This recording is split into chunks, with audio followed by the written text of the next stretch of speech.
Estamos de volta com você.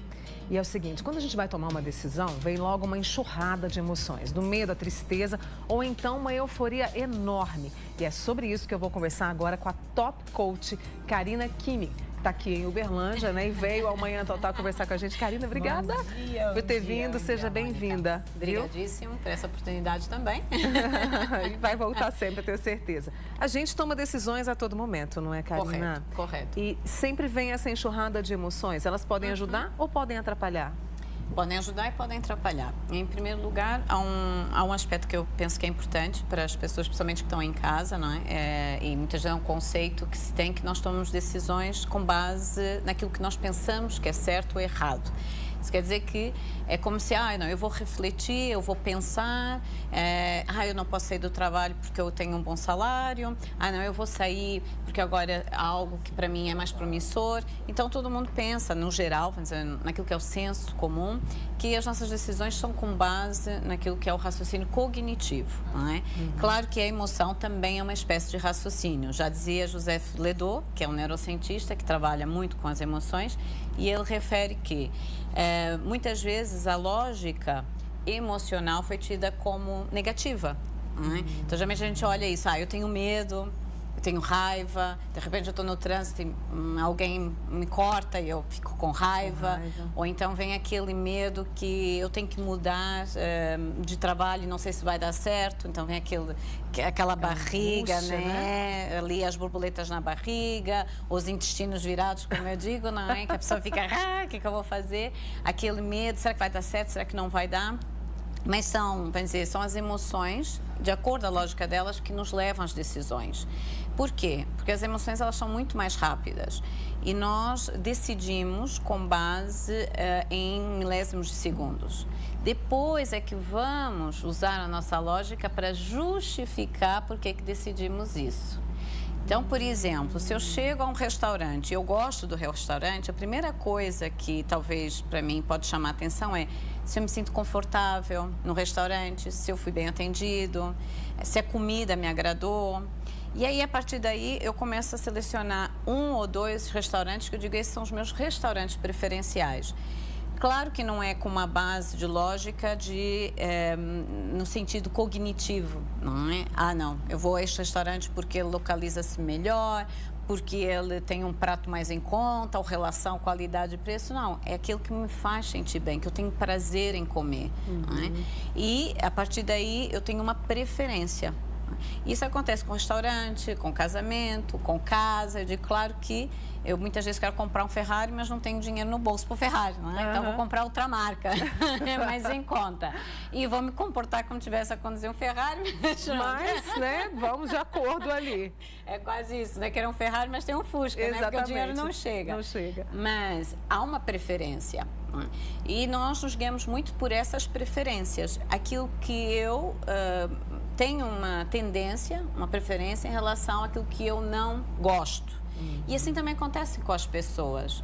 Acabamos por nos aproximar de pessoas que têm valores ou bases comuns, que nós podemos conversar. E são essas que nós nos aproximamos mais, não são aquelas que, à partida, não têm muito, vamos dizer, daquilo que é comum conosco. A afinidade. A tal afinidade, chamada afinidade, que será base de valores, pensamentos, background, às vezes da forma de pensar sobre a vida.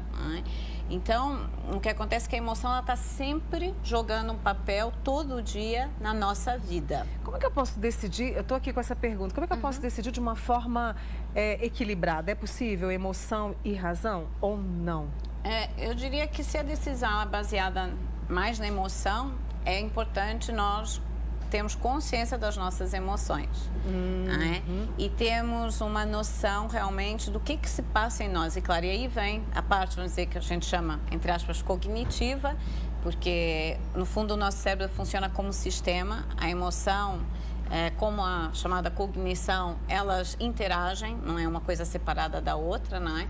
E mesmo aquele conceito que é a área límbica, não é? Do cérebro, que ela é responsável pelas emoções, não é bem assim. Portanto, outras áreas, nesse caso do córtex, também são responsáveis, porque o nosso cérebro é um sistema, não é?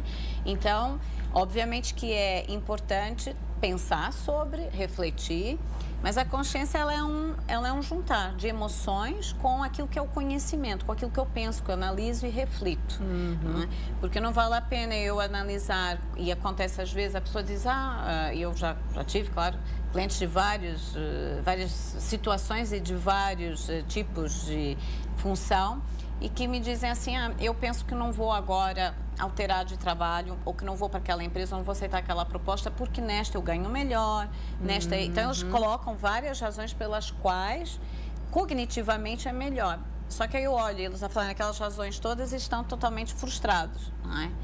Então, o que acontece? Obviamente que isso não vai dar certo. Mais cedo ou mais tarde vai ter um retrocesso no processo, que pode ser da pessoa começar a se frustrar, entrar numa depressão, passado um tempo, ter um ataque cardíaco, começar a ir para o trabalho como vai para um trabalho forçado, empurrado, como fosse uma escravatura, vai começar a dar problema em casa, com a família, porque já não vai estar paciente.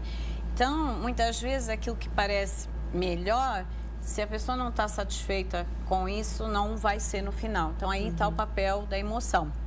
E há um caso muito interessante, eu descrevi isso no livro Os 7 Poderes, para se tornar o seu próprio mestre, no capítulo 2 das emoções, que é Antônio Damasio, é um neurocientista português, ele é muito conhecido, não é? E eu falo um pouco sobre ele por causa de alguns conceitos que ele tem e que cruza com a metodologia que eu desenvolvi com Fridolin, que é a Mormonist Methodology, metodologia Mormonistic, e que ele refere algo muito interessante que aconteceu com um cliente dele, que foi removido um tumor, que se chama Elliot, é um caso de estudo, inclusive nos Estados Unidos.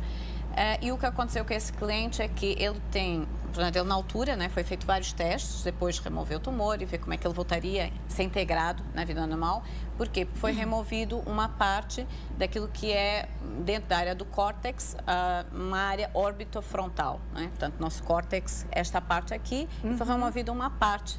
E que é geralmente conhecido como uma área, vamos dizer, o neocórtex, uma área cognitiva, da lógica, Mas, contudo, há partes ali que são responsáveis pelas emoções.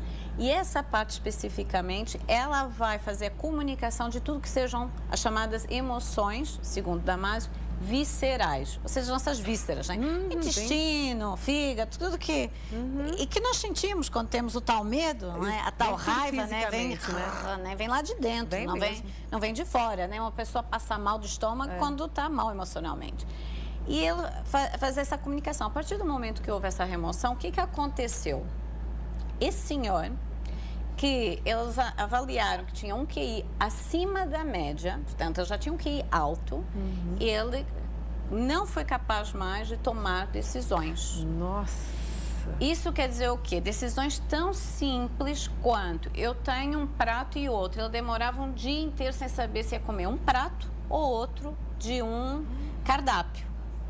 2 canetas, qual que eu vou pegar? Ele demorava horas, eram decisões de horas. Ele perdeu o poder de decisão. Que sofrimento isso, Karina. Exatamente. O que aconteceu com esse senhor foi, fechou a empresa, divórcio, e hoje em dia ele está integrado, vamos dizer, ele é um gênero guarda florestal, dentro daquilo que é possível ele conseguir realizar, trabalhar, porque ele tem capacidade de pensar, refletir, mas não tem capacidade de decidir. Portanto, a vida dele ficou destruída, ele não foi mais capaz de relacionar-se com ninguém e tomar decisões. Então, aí vê-se o papel preponderante das emoções no processo de decisão.